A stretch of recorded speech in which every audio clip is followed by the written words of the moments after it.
Do we need to keep going? That's 2 in a row. That's pretty good.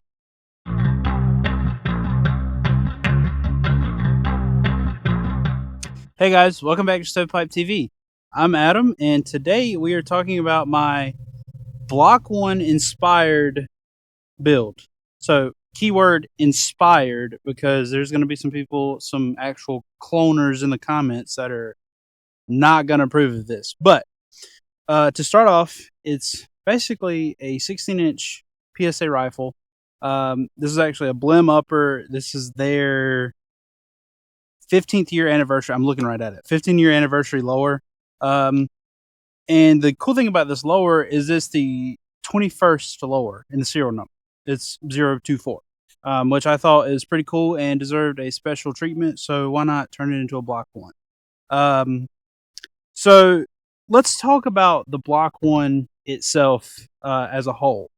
It was like the first iteration of M4s out of the hose clamp and duct tape era of like the 80s.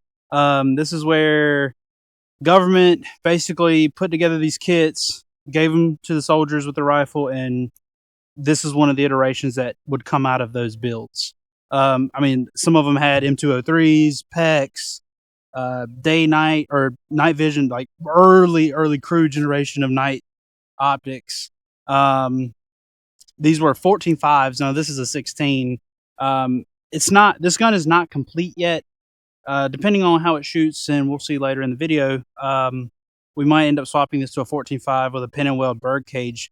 I would love to get my hands on a Griffin Armament. What is it, M4SD? I want to do the K, and then pin and weld their flash hider on it. But for some reason, those suppressors right now are far and few in between. But back to the rifle. The main thing is this Knight's Armament quad rail. This was a gun broker find that was supposed to be in pristine condition. And as you can see, she is not pristine. Now, the rail covers are covering up a lot of the bad spots of the rail. The heat shield inside of here is like very corroded and crusty.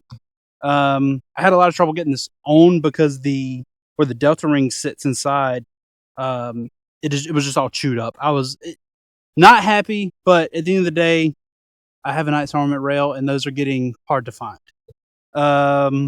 This is a Knight's Armament broomstick, and then these are P&S production, which were I don't want to call them a clone of the Knight's rail covers, but they were sold a little later. They're a little bit cheaper, easier to get. You'll find a lot more of these than you will the Knight's Armaments. So, onto the ACOG, and we're going to get into this a little later in the video. But as you know, I absolutely hate prism optics, and this is the only exception. I still hate it, don't get me wrong, but this is the only tolerable one I'll deal with. Now this is, don't quote me on it, because I couldn't tell you the exact model number of this ACOG, but the reticle is a cross, and we'll put some B-roll footage up now of the actual reticle itself. And I didn't know that these reticles still have tritium in them. During very low light situations, you can actually see the cross will actually glow, which is crazy. And this one still has a good fair amount of tritium left in it, so it's still glowing. We've got a friend that's got a very similar ACOG, and his tritium is like on the way down. It's almost non-existent at all. But we're gonna, a little later in the video, we're actually gonna see if the hash marks in the ACOG will line up to what they say it is with a 100-yard zero. Standard mil-spec charging handle, standard mil-spec bolt. This is a Geisley SS8E, I believe is what it is. It's a 2-stage trigger. Very, very nice trigger. And with the curved trigger shoe, it kind of keeps the aesthetic still. Standard A2 stock. I mean, it's just a standard A2 rifle, different handguard, ACOG, and new trigger. The sling. Now, a lot of people I see will use like canteen slings, but I decided to go for an actual rifle sling, and I got this sling off of a guy off of Instagram that makes them, called Spooky Solutions. Very good quality sling, very cheap. So Can't beat that. But I say let's get set up and let's actually see if let's see how the ACOG works. Let's give it a try. Okay, so what makes this ACOG a little different than the others is because it came with fixed irons on top. Um, so I've got this zeroed at 100 yards. We're gonna take a few shots with the actual ACOG itself, and then we're gonna try the irons out and see if I can hit the silhouette at 100 yards because these are, as far to my knowledge, they're non-adjustable, and however they come is how they come.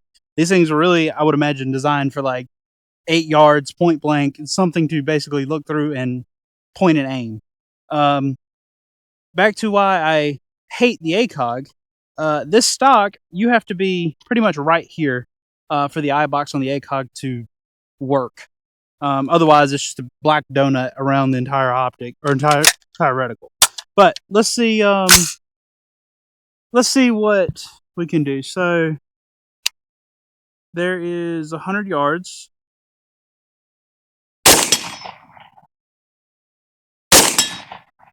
Okay, no problem with that. Now let's check the irons out. Oh, this is not going to be fun.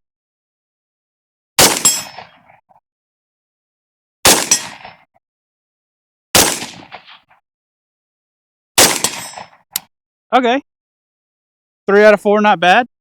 This front aperture for your iron is bigger than the silhouette at 100 yards. That's a C-zone silhouette.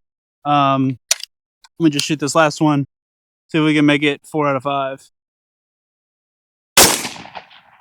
3 out of 5. All right. I say let's get set up on the bench. We'll get a camera set up so you guys can actually see our different yardages. Because in this reticle, we have a 2, 3, 4, 5, and 6 100-yard notches, and we're able to test out at least 4 of them. So let's give that a try, and we'll get set up for it. All right. So, like I said, I want to try out the hash marks or whatever they're actually called in the ACOG. So our first target is 250 yards.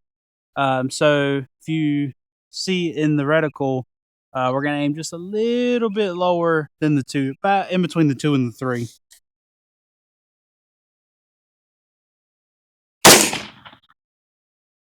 Okay. Let's go a little bit higher. There we go.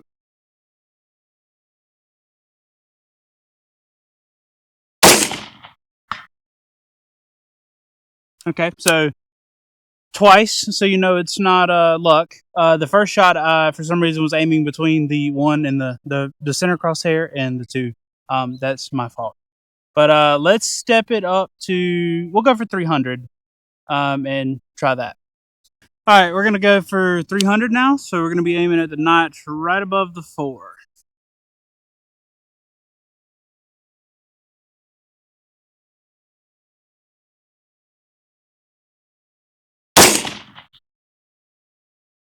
What's the note go?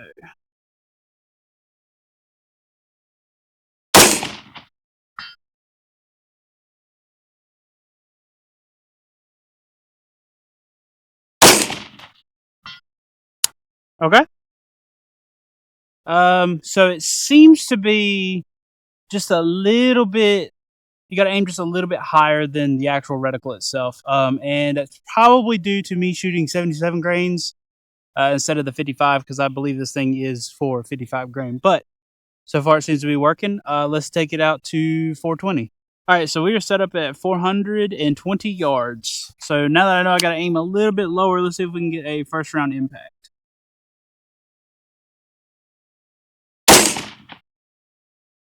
Nope.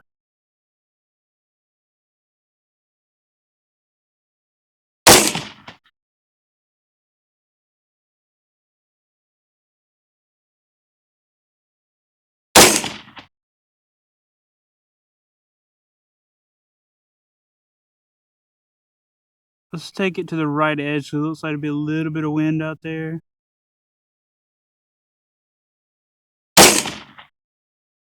There we go.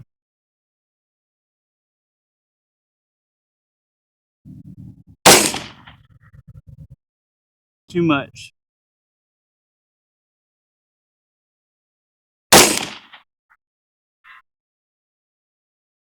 2 in a row.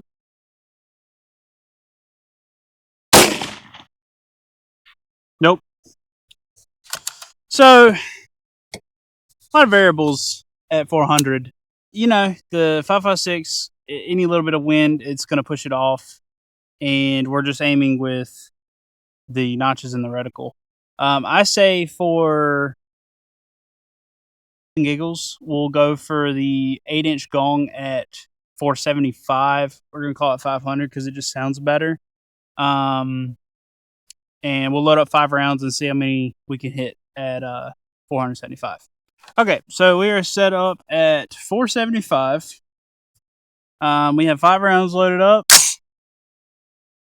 Let's see what we can make happen here. It looks like to be a lot of wind now. We're going to aim right above the 5 hash, kind of right edge of the plate. See what happens.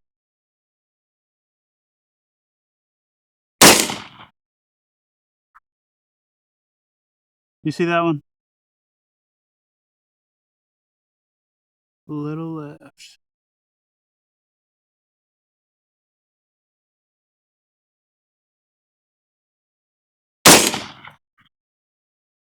Impact. So I am way off the right edge.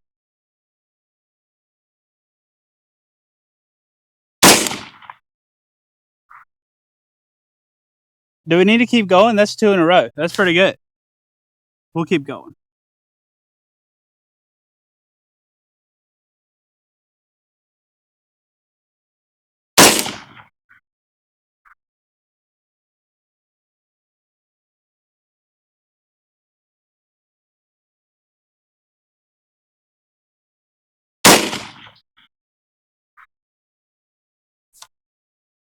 Four out of 5.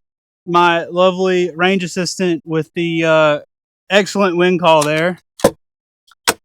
All right. I say let's wrap this video up. We'll let's go back to the table. All right. So I trash talked the ACOG and it proved me wrong. That's what I get, I guess. Still not the biggest fan. I think it's a excellent optic though. You know, combat proven. It's the SHTF optic approved, as some other YouTubers might say.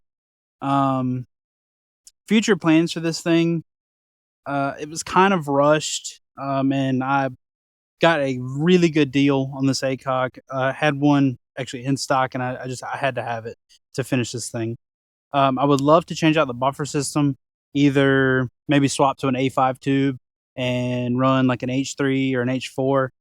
This thing does have a significant amount of recoil just for a 5.56, and with your face being that close to the optic, we've had a few people get a little kiss from the ACOG.